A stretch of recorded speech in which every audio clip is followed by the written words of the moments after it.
Cuberta en Ourense, entre otras, aire libre en Vigo, en Sabadell o en Málaga. Aplausos a Adrián Fernández Domínguez. Comunicación.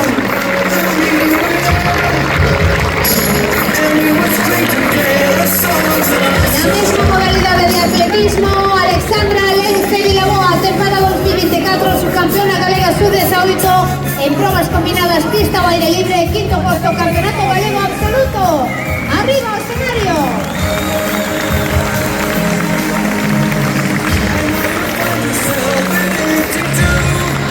E tamén Julián Martínez Olveira, que lles conto que é su campeón e medalla de prata no Campeonato de Galicia de pista Cuberta en Ourense, modalidade de triple salto, sub-16 o escenario.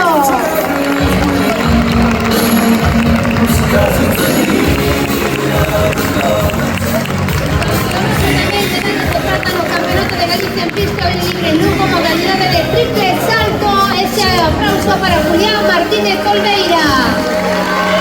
Arriba o escenario, Ángela Besteiro Fernández de la Cigoña, subcampeona provincial en salto de altura sub-12, sub-10, subcampeona de Galicia en salto tamén de altura. Arriba.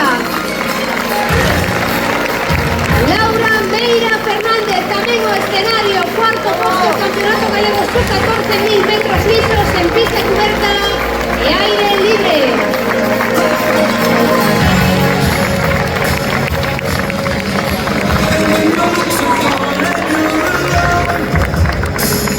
E se me permite, padriño, e agora con todos os atletas e con vostede, despois deses dos chicos, se nos botamos un poquinho para diante, padriño, algo lle está contando.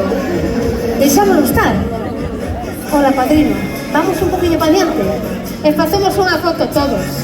E facemos esa foto con estes grandes campeóns. Un forte aplauso, gracias.